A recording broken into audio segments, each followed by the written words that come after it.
Hello and welcome to Queen of Spades Garden Care. I'm Anna and this is where I share tips and tricks on what to do in the garden.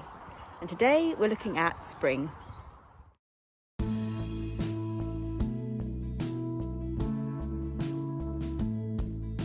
Now's the time to get sowing seeds for plants we want to grow this year. I'm protecting my table with this old tablecloth and mixing together my potting mix of compost and grit in this old washing up bowl. I'm adding about 1/3 grit to this mixture to make sure that there's good drainage, as seedlings don't like to be sitting in water or they might rot.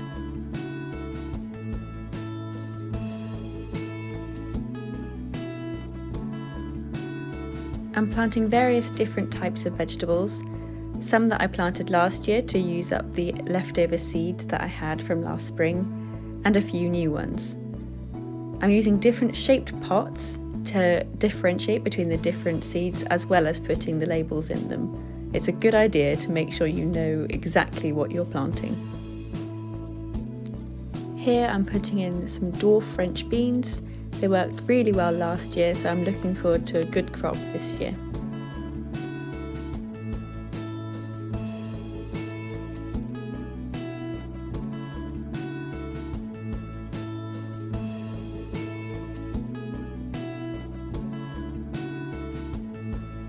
Here I'm only planting 2 pots up of these leftover tomato seeds. There weren't many left from last year, but it's a good idea to use them up because seeds won't last forever.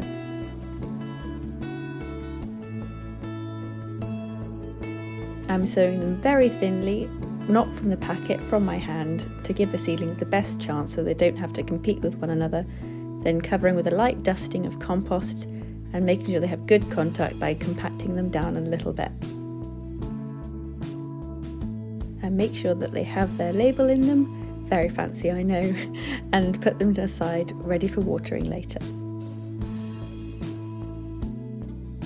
Here I'm filling up these planters made by my brother last year. They're made from old pallet wood and old compost bags to line them with. If you do this, make sure you put drainage holes in the bottom so that your plants don't get too wet. I'm sowing Swiss chard in them this year. Swiss chard worked well for us last year, so I'm hopeful. They don't need a lot of root space, so these planters are perfect. Again, I make sure they are thinly sown with good contact with the soil and a fine dusting of compost on top.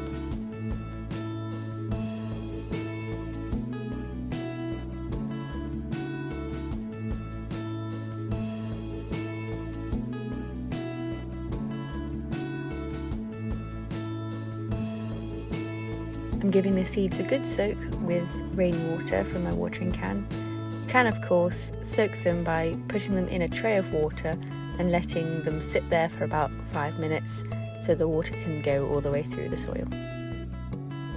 I'm sowing some of my seeds straight into the raised bed and separating out where each one is with stakes and string. With everything I'm sowing, I'm following the instructions on the back of the seed packets. They usually have the planting depth, how far apart you should plant them, and also the time of year which would be suitable to do so. We love horseradish in my family, so I thought I'd try and grow some this year. But I've heard that it's really good at spreading and taking over, so I'm putting it in a pot and seeing how it does.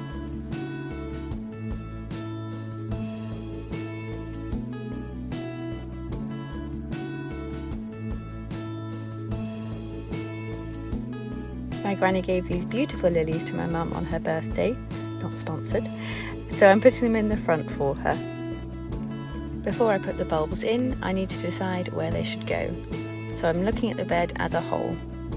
They're quite tall, so I'm thinking somewhere along the back, at periodic places along the bed. As usual, I read the back of the packet and following the instructions, and it suggests to have them about 3 inches deep, so I'm doing exactly that, adding a bit of compost as well, and then planting them upright, and then giving them a good water afterwards.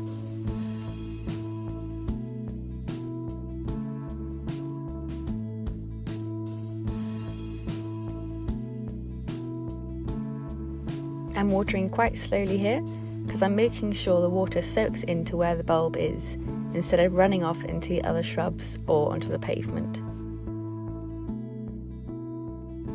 It's a good time of year to cut dogwood back to make sure that there's lots of lovely new growth which will look red in autumn. It's also a good time of year to cut back forsythia once the flowers have faded. The new growth for this year will then start from wherever it's cut. Forsythia can deal with a hard prune, and that's what I'm going to be doing. I'm taking it down to about 2 foot tall so that it forms a smaller, less leggy shrub for the front of this bed. I do love these new heavy duty pruners I've got, and the fact I can extend the handles and use my GCSE physics knowledge of levers to cut tougher branches. Now that I'm happy with its new height, I'm going to mulch it with garden compost to give it a bit of nutrition and a long soak with rainwater.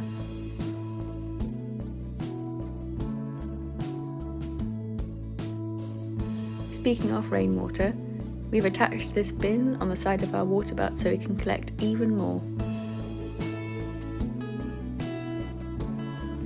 My neighbour kindly gave me one of his pink currant cuttings.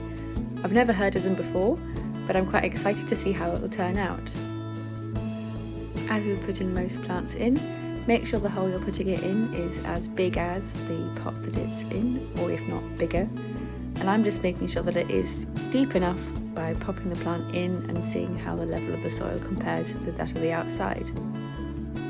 Then carefully persuade the plant out of its existing container.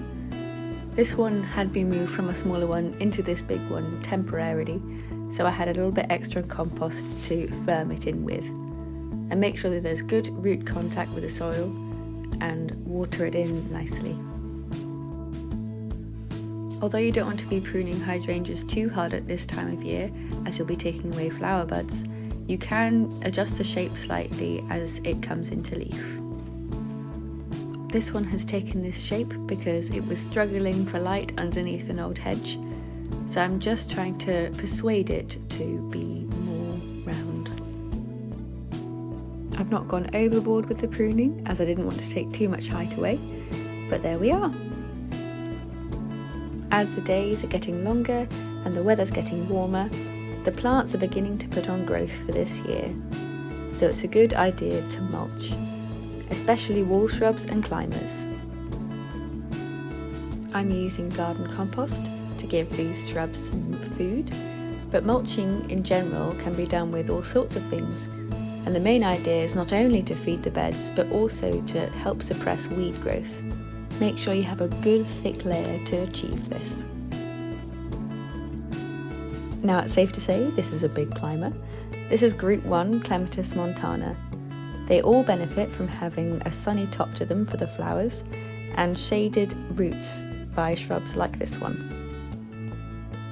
Plants from the salvia family, including this common sage, do well with a cutback too. It's encouraging to see new growth already at the bottom, as you can see those small leaves, and that will be where the growth continues this year. Now I'm not going to let any of these beautiful tasting leaves go to waste. I'm either going to use them fresh or hang them to dry. Make sure your salvia is edible if you are planning on doing this. Not all of them are, and they're a huge family. Now I just thought I'd share a few things which have progressed in the past couple of months. I cut this fuchsia back really hard and you can see it's going to come back. It's not too late to do this if you haven't already. I also reduced this berberis a while ago. It was really tall and I cut it back very harshly, and you can see these new leaves coming. This is a damson blossom which is just finishing, and you can almost see the tiny fruits starting to appear. This is from the fruit buds that I showed in my last video, just to show that they really were fruit buds. I'm hoping for a few damsons this year. Lastly, something a little bit rogue, I'm having a go at the art of bonsai. Along with a few friends, we are going to see how we do. This is a winter jasmine that had suckered itself, and I pulled it up and put it in a pot to see if I could do anything with it. And this is a little pine seedling that I've been nursing. And one last sapling I'm going to have a go at is this willow. This is the one I'm least confident about, but as you can see there are lots of little buds here which could do something, so let's see what happens. So to encourage the miniature tree formation, I'm going to cut the sapling here short. I thought I'd just see how many buds are below where I cut, and we'll go from there. Now, I was given these lovely pots and saucers by a friend to put the saplings in, so that's exactly what I'm doing.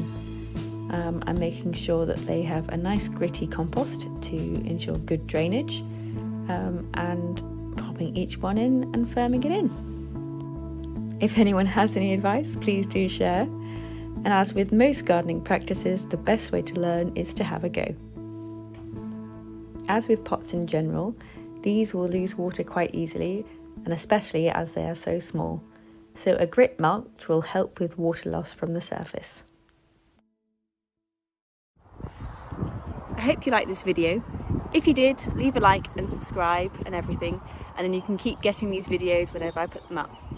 If you have any questions or tips and tricks yourself, feel free to leave them in the comments. I often post on Instagram and Facebook for my day-to-day gardening business, so feel free to follow me, and yeah, see you in the next one.